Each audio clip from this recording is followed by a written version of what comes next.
एक बात मैं पूछना चाहता हूँ। आज की यंग जनरेशन लड़के और लड़कियों से बड़ा ही तार्किक और बहुत ही शाब्दिक सवाल है मेरा। ठीक है, हमारे रिश्तेदार होते हैं, हमारे माता पिता एक होते हैं, हमारे भाई बहन एक ही होते हैं, कई लोग के कई मल्टीपल भाई बहन होते हैं, हमारे फूफा जी एक दो होते हैं, हमारे मामा जी होते हैं, हमारे रिश्तेदार पर्टिकुलर होते हैं और हम एक दूसरे को जानते हैं। मुझे एक बता दो, क्या फूफा जी अगर बोलें कि तुम अपने माता पिता को छोड़ दे, हम छोड़ देते हैं क्या?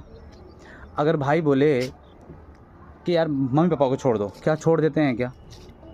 अगर बहन बोले कि तुम माता पिता को छोड़ दो मेरे लिए, क्या हम छोड़ देते हैं क्या? क्या हम माता पिता बोलते हैं कि अपने बहन को छोड़ दो हमारे लिए, क्या हम छोड़ देते हैं क्या?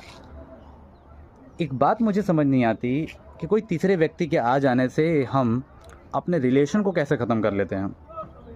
शादी के बाद डिवोर्स लोग ले लेते हैं क्योंकि हम राय तीसरे आदमी का लेने लगते हैं। शादी के पहले हम जो रिलेशन किसी बंदे के साथ बनाए होते हैं, स्ट्रॉन्ग रिलेशन की बात कर रहा हूँ मैं, टाइम पास करने वालों की तो बात ही नहीं कर रहा हूँ। I am talking about the strong relationship. हम उस रिलेशनशिप को तोड़ देते हैं।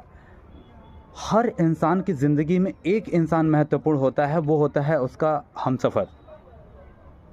हस्बैंड के लिए वाइफ, वाइफ के लिए हस्बैंड। एम आई राइट? क्या मैं सही बोल रहा हूँ? हम दुनिया की ऐसी कोई बात किसी और से नहीं कर सकते जो बात हम अपने पार्टनर से शेयर कर सकते हैं। ऐसी बहुत सारी छोटी छोटी बातें, छोटी छोटी प्रॉब्लम्स, छोटा छोटा पेन जिसको हम अपने पार्टनर के साथ शेयर कर सकते हैं, अपने बेटर हाफ के साथ शेयर कर सकते हैं, चाहे बेटर हस्बैंड हो चाहे बेटर हाफ हो। ठीक है, अब हम उस रिलेशनशिप को इस तरीके से ब्रेक कर देते हैं, बुरे से बुरे हालात में that relationship should be admire, वो हमारे साथ होता है। ठीक है, माता पिता एक समय बूढ़े हो जाएंगे, भाई अपने फैमिली में बिजी हो जाएंगे, सिस्टर अपनी फैमिली में बिजी हो जाएगी, but you who is your real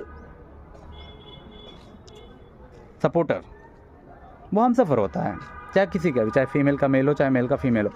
तो ऐसी कई सारी छोटी प्रॉब्लम्स, ऐसी पर्सनल चीज़ें हम उस व्यक्ति से शेयर करते हैं जो शायद हम किसी भी व्यक्ति के साथ शेयर ना करें, और उन सब का हम राय लेते हैं ऐसे व्यक्ति को चुनने में।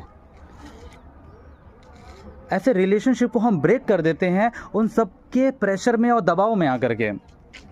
हम महामूर्ख हैं जो हम अपने सही तरीके से अपने एक सही हमसफ़र का चुनाव भी नहीं कर सकते, और किसी के प्रेशर में आकर के, सोसाइटी के प्रेशर में आकर के कि ये लोग क्या कहेंगे, दुनिया क्या कहेगी, उसके प्रेशर में आकर के हम ऐसे व्यक्ति का साथ छोड़ देते हैं जो व्यक्ति एक्चुअली में हमारे प्रॉब्लम्स को, हमारे पेन को हमारे साथ पूरा लॉन्ग लास्टिंग चल सकता था, हमारी पर्सनल फीलिंग्स को समझ सकता है, हमारी इमोशंस की वैल्यू कर सकता था, बहुत सारी चीज़ें। तो ये अपनी मैच्योरिटी पे काम करिए, फिर कल को रिश्तेदारों को और पेरेंट को दोष मत दीजिए।